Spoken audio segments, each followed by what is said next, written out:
MacArthur, Texas! It is my pleasure to welcome you back to SOAR. I'm Mr. Smith, and I'm repping my alma mater, Hardin-Simmons University, for College Wednesdays. Hopefully you're wearing a college shirt too, and if not, don't forget, every Wednesday we're repping our college shirts as a part of Avid School-wide. Speaking of theme days, tomorrow we're celebrating Suicide Prevention Week by wearing yellow, so wear your yellow tomorrow. And Friday, we're hunting the Bobcats, celebrating MacArthur's football's home game by wearing camo. It is my pleasure to welcome you back to SOAR. And I'm here to introduce you to another exciting edition of Chirp Chat, where Cardinals all over MacArthur, Texas get a chance to engage in conversation about the culture in our school. Thank you, Mr. Smith, and I'm your proud principal, Mrs. Stewart. I'm looking forward to yellow tomorrow. It's my favorite color, and today I'm repping the University of Georgia. I didn't attend there, but my daughter does. Before I introduce you to our student council president, let's wish Mr. Marcus Cardinals and Mrs. Arizola Anatolia a very happy birthday. Happy birthday, guys. And now I introduce you to Jara Lundy Joseph, here to chat alongside Mr. Smith and I as we guide you through a classroom discussion and share some important videos with you today. Hello everyone, my name is Jara Lundy Joseph and I am the Student Council President, National Honor Society President, and Vice President of Psych Social Club. Wow, Jara, sounds like you've got a pretty busy schedule, so let's get straight to the point. Cards, we have a lot to cover on this episode of Chirp Chat. Miss Stewart, last week was the first week to really enforce the rules that are established to help keep our campus and each other safe. How do you think it went? Well, Mr. Smith, change is hard and it's not always welcomed, nor is it received well. Today, I would like for students to take some time to think about some of those rules that are in place and have some classroom discussions about them. I think that is a really good idea, Ms. Stewart. As teenagers, we can't always see things from the perspective of an adult. But because we're a team, it's important for us to work together and not allow things like rules that are set forth by Irving IC divide our team. You're exactly right. Good job. Students, from my perspective, one of the most difficult rules to follow is the no cell phone rules. Jara, do you agree? Yes, I agree 1000%. However, I am trying to see the bigger picture this year and really trying hard not to get my phone taken up for $15. Okay, students, before we get into the why from the adult perspective, we'd like for you to have a conversation in your classroom. First, spend about 2 minutes discussing why you so strongly feel the urge to talk, text, FaceTime, and or navigate through social media on your phones while you're at school. And then we'll spend the last 3 minutes discussing why you think Irving ISD has a no cell phone policy on campus. All right, teachers and students, let's get into those conversations and we'll see you back here in 5 minutes.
Cards, I sure hope you had great discussions in your classroom. Ms. Stewart, I'm curious to hear your thoughts about why the no cell phone rule is in place. Yeah, Ms. Stewart, so am I. Well, guys, I'm glad you asked. There are many reasons, but I will share what I consider the top 3. One reason cell phones contribute to students' tardies and students skipping class. Most cell phones are confiscated from students in the hallways after the tardy bell rings because they are more focused on what is happening on the phone than getting from class to class in 5 minutes. Additionally, student conflict is often started on social media. Then rumors or third-party gossip spreads like wildfire, and before you know it, a physical altercation erupts because someone posted something or read something on social media. Today was a prime example of that. Last but certainly not least, it's simply not safe to walk while distracted on the cell phone in large crowds of students and employees. Nor is it safe to walk with earbuds in your ear listening to music or talking on the phone because you can't hear directions from adults should an emergency occur. I encourage you to do the right thing and keep your cell phone put away until you are in the cafeteria. As unpopular as that rule is for you guys, the cell phones are being collected and they will be turned in all year, and you'll have to pay $15 to get those back, so just do what's right, guys.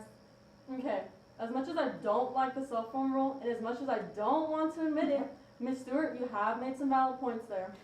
Thank you. It makes sense to me.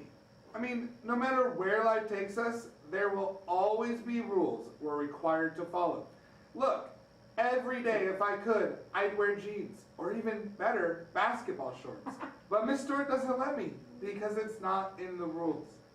So, MacArthur, Texas, in addition to class discussions, we have some videos to watch to help keep you safe. Let's take a moment to watch this video about the potential dangers of vaping. Students, it's really important that you pay attention, get into the video, and think outside the box. The video focuses quite a bit on the disciplinary consequences of vaping at school. I am more concerned about the health risks of your life and just your health in general. So think outside the box and pay attention here.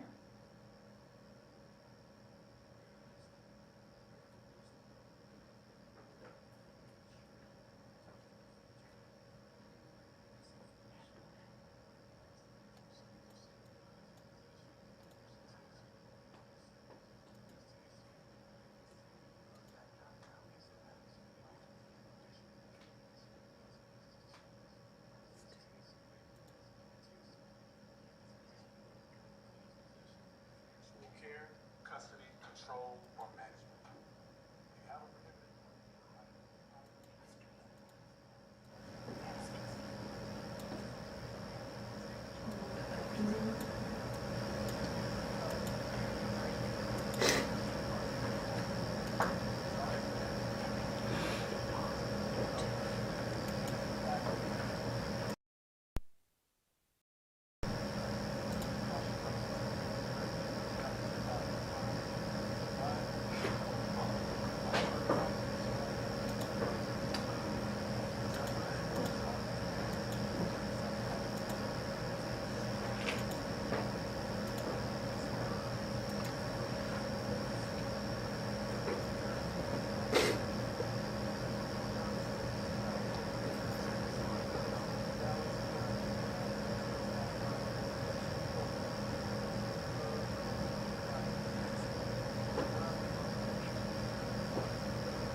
I agree, we need to rise above the influence. I'm actually glad I watched that. Me too, Jara. There is helpful information for adults as well as students in that video. It is important for all of us to revisit the risks some choices pose. Yes, unfortunately, we have several students who are in SRC because of vaping. There are consequences for that stuff, so it's real, guys. So let's make good choices.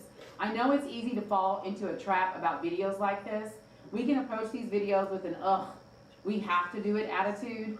Or we can understand that the reminder can help us become the best version of ourselves. Absolutely. You're right, Jira. Our attitudes can make all the difference about everything in life for adults and students. Well, ladies, I don't know if you meant to do that or not, but you created a perfect segue into our next video. So let's all watch. It's good.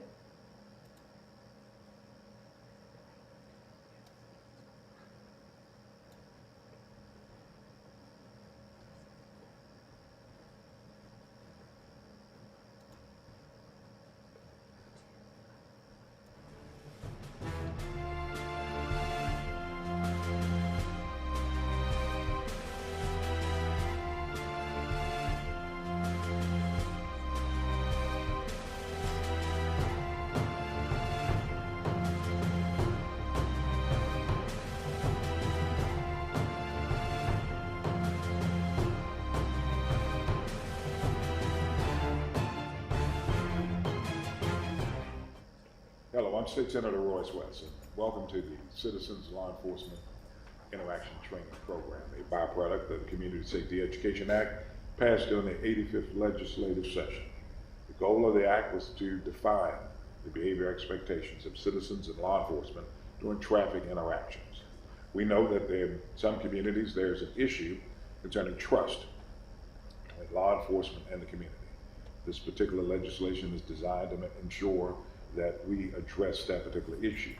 We're addressing that issue through training in the academies, our law enforcement academies, our schools, and our driver's education programs. More specifically, schools are having to design a course to define what the behavior expectations are of citizens, specifically students when they're in school. Secondly, we're making certain that every person who takes a driver's license test receives content that's designed to define the expectations of that citizen when driving a vehicle and stopped by law enforcement.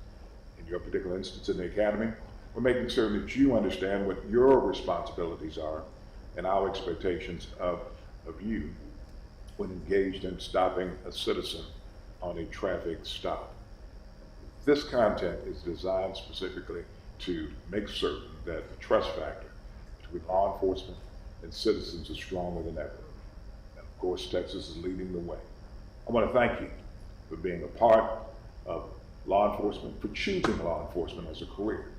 More specifically, making certain that you internalize this particular content and use it in your everyday practice. Thank you very much. Okay, please go faster because I am running late. I will not. I'm going as fast as I can. Please, just go through the light. Just don't let that light turn red. Okay, fine.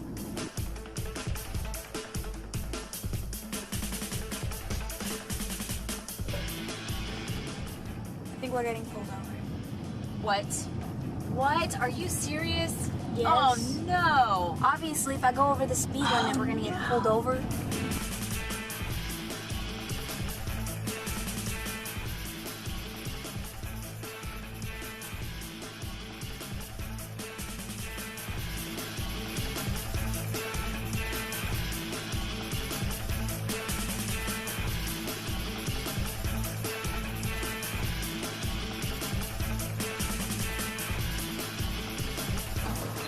Pastor, put your hands on the dash. Pastor, Ma'am, put your hands on the dashboard. Thank you. Thanks, Anna. Driver, put your hands on the steering wheel.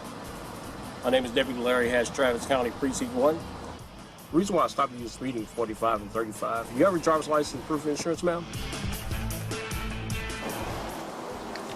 Thank you. Sit tight for a second. I'll be right back with you.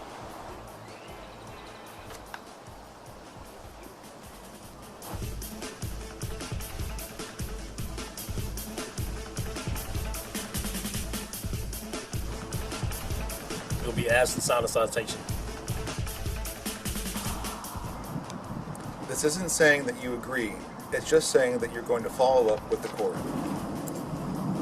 Now, you're going to be issued a citation for speeding 45 and 35. It's not a admission of guilt, but a promise to appear to court. You sign right here at the last line, at the bottom line right there. You will get a copy with all the information you need. You'll be receiving notice in the mail. You got 30 days to appeal. Thank you.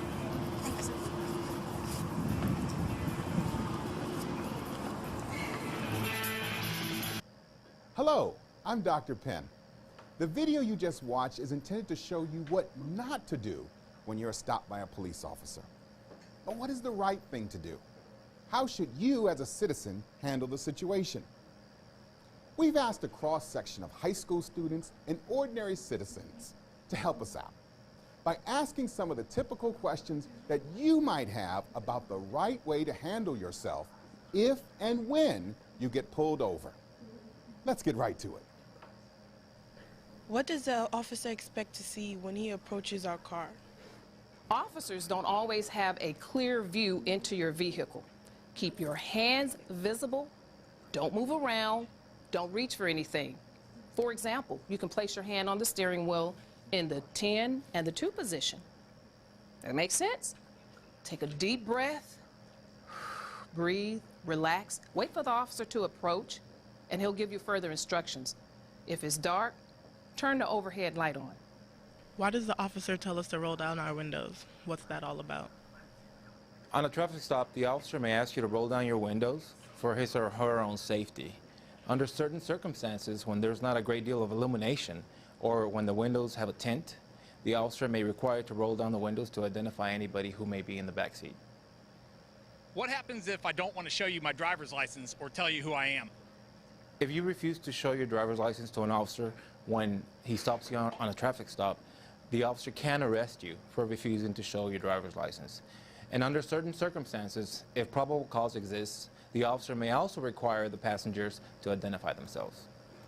What happens if I don't have my driver's license with me? Will I be arrested? What if I just forgot it at home? An officer can usually verify that you have a license once he obtains basic information from you. Depending on local law, you may be arrested, but most likely you will only get a citation. Do I have to get out of my car? I'm not a criminal. Most of the time, an officer will actually get out of the vehicle for safety.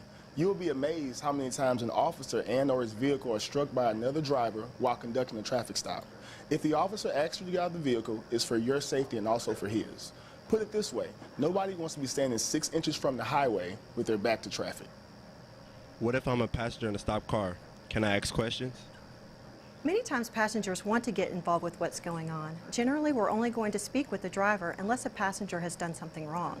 The officer should only conduct business with the driver. It's up to the driver to pass on the information to the passenger. Is forgetting to use my signal or going a few miles over the speed limit really a big deal? Traffic law is all about everyone's safety. Most of the time, officers look for traffic violations in areas where there have been accidents, citizen complaints about traffic, or areas known to be dangerous like construction zones, narrow streets, hills, blind curves, that sort of thing. When an officer makes a traffic stop, it is about getting people to drive safer. So sometimes, yes, not using that signal can be a big issue. Think about the last time someone didn't signal and cut you off. Why should I sign a ticket? I don't want to look like I agree with it. Look at the ticket as a personal recognizance bond.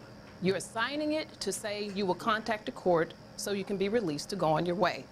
If you don't sign the ticket, then you can be arrested and taken to see the magistrate at the jail. Okay, so I signed the ticket. What happens next? The law says you have to be given at least 10 days to contact the court to state what you plan on doing. At this point, you have options you can discuss with the court. You can ask to go to trial and have a judge decide your case.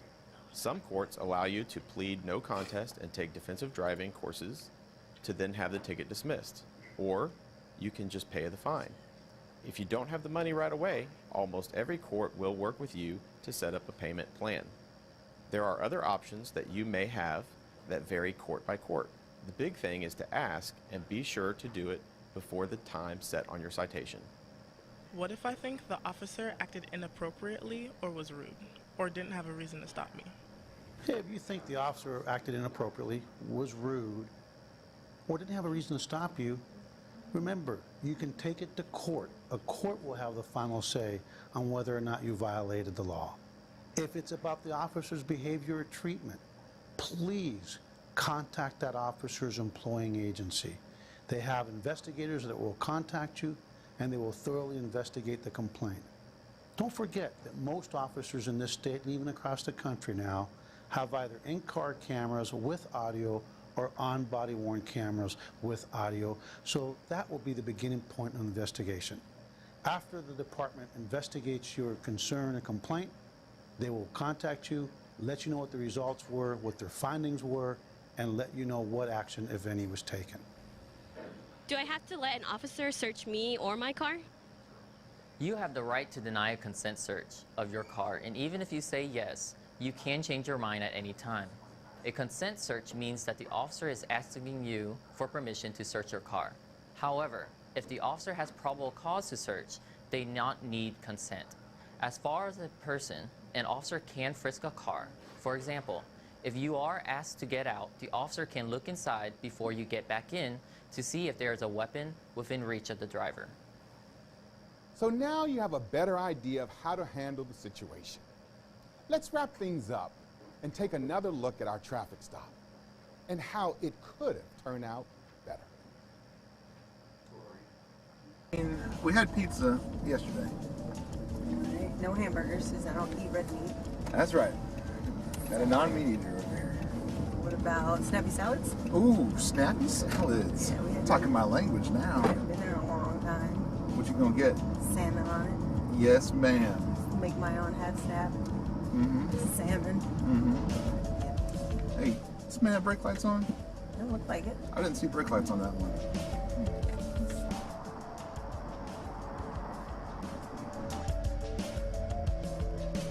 So, you're getting pulled over. Don't panic. It happens.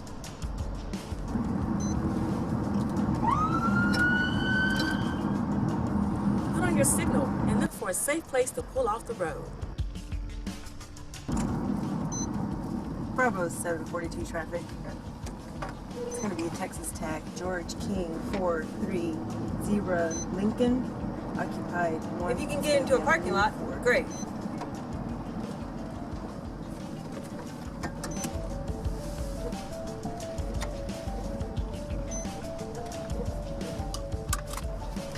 Put your car in park.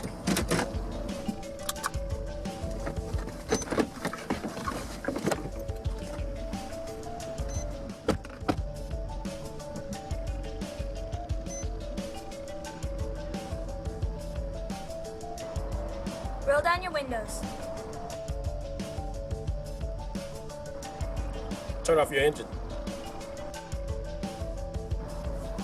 Keep your hands on the steering wheel and wait for the officer. You will be asked to show your driver's license and insurance. Good evening, sir. Good evening, officer. Officer Opros, Dallas Police Department. You're being stopped today because your brake lights are out. Is there any reason your brake lights are out this evening? No, sir. I didn't realize it was out. Okay. May I see your driver's license and proof? Do what the officer asks. If you have to reach into your console, let him know you're about to do it. They're in my console. Let me grab them. Okay, go ahead. Here you go, officer. Thank you, sir. I'll be right back with you, okay, sir? Yes, sir. The officer may ask you to get out the car. Just follow the instructions. Stand where you're asked. It will be the safest place. Stay out of the car until you're told to get back in. So where are you coming from tonight? I'm coming from class. I had an exam today. What kind of exam? I had a history exam. History exam. Yes. How did you do? I think I did pretty well. We will not find out until tomorrow. Oh, well, good luck. Yeah, thank you. I hope appreciate you did it. well also. I hope I did too. I wasn't very good in history. No? No. What's your favorite subject? Math. Math? Not really that smart for math, but hopefully you get math a lot more than what I do. Wait for the officer to tell you it's okay to leave. All right, sir. Here's your driver's license and insurance back. Thank you, sir. Okay, you're all set. Just a warning for the brake lights. You're free to go. Thank you, sir. Drive safe. Thank you. You have a great night. You too. Have a good night. You have a great night, ma'am. Thank you. Look for a safe spot to leave. Usually the officer will wait for you to leave first. On behalf of all the state and local partners that brought you this training video, thank you for watching. And safe travels across the great state of Texas. We just want to keep everyone safe and get to our home at the end of the day.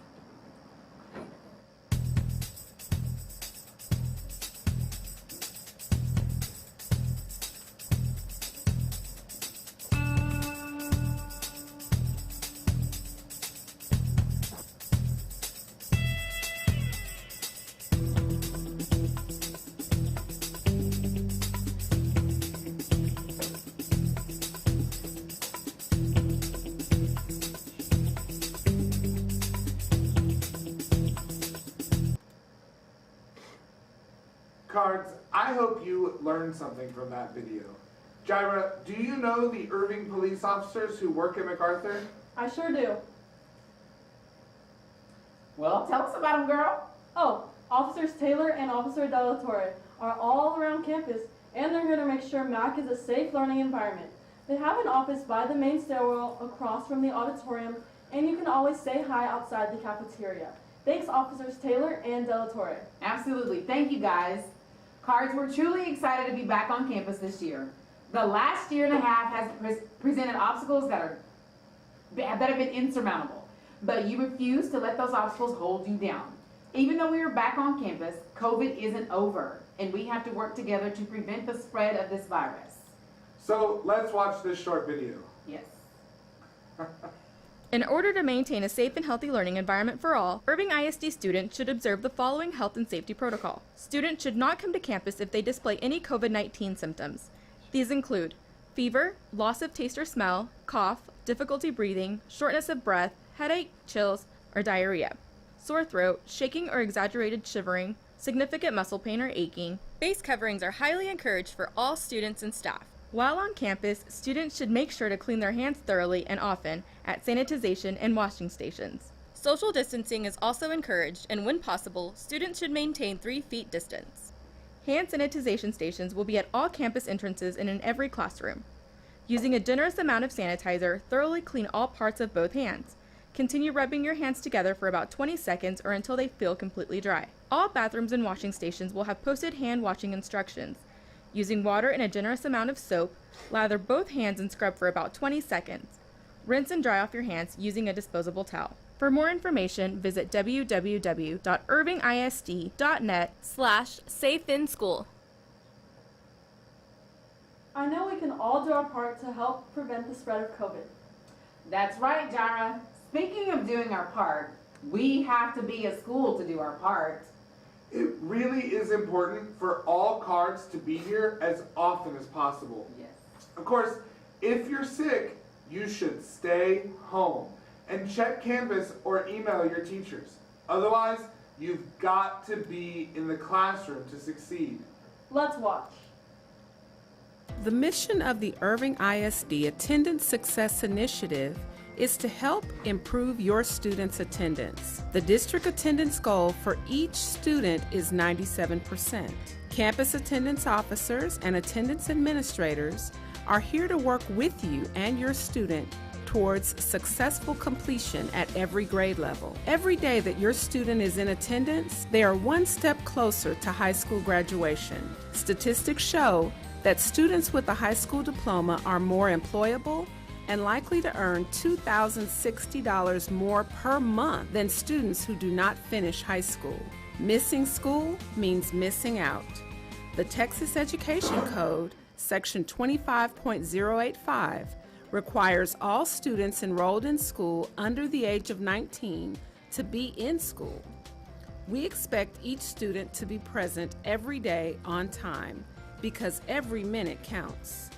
Being tardy to school, just 10 minutes every day, equals 30 hours of lost classroom instruction during the school year. When a student is absent, be sure to send a note to the school attendance office no later than 5 days upon the student's return to school.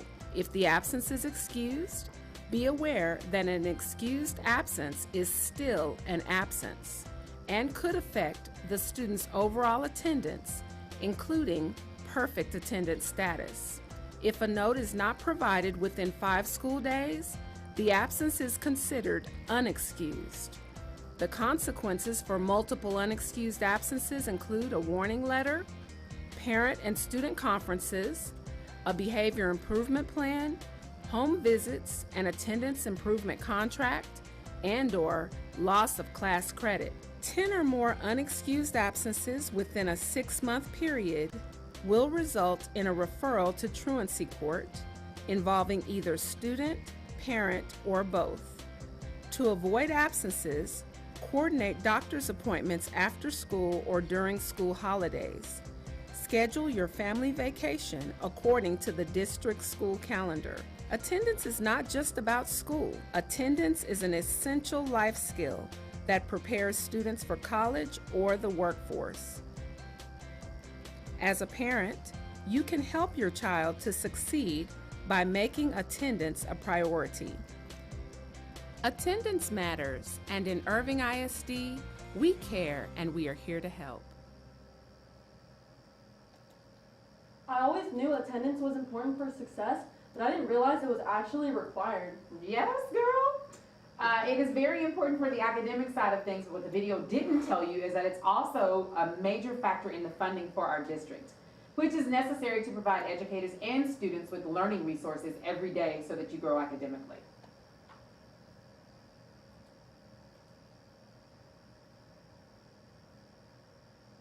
It's also important to be here except when you're sick. The best learning occurs when you are consistently in class, interacting with your teachers, your peers, and instruction. Well, Cards, we're almost done with today's church chat. But before we let you go, we want to remind you, every Wednesday is College Shirt Wednesday. Tomorrow for Suicide Prevention Week, everyone wear yellow to show your support for suicide prevention. And finally, on Friday, we're dressing up in our best camo outfits to hunt the Bobcats and support the MacArthur varsity football team Friday night. I cannot wait to see what some of the adults do. Students, I think the employees are out dressing you guys up. All right, the last voice that you guys will hear when we're done is going to be the voice of Miss Emily Tower. She's going to talk to you and recap some of the organizations and clubs that she introduced to you, or that was introduced to you last week through Jeopardy. So guys, thanks for tuning in for Church Chat. It's a great day to be a Cardinal. Good afternoon, Cardinals. My name is Ms. Tower, and I'm the Student Activities Coordinator here at MacArthur High School. My job is to help you find a clever organization where you feel excited to be. And really make your time here at MacArthur High School a great memory for the rest of your life. Now, last week we told you a little bit about all the clubs and organizations we have here at MacArthur in our game of Jeopardy. Now, as you walk through the schools, you can see over the water fountains we have the nice orange sheets of paper that have QR codes to tell you about all the awesome activities we have here at MAC. Additionally, a week from Friday, you are going to get the opportunity in your social studies class to come explore the club fair. You're going to get to talk to students in all kinds of different organizations to hear about what they love about their club or organization. And as always, I'm here before and after school every day in room 101 to help you specifically find something that you love. Thanks so much, and I look forward to meeting you.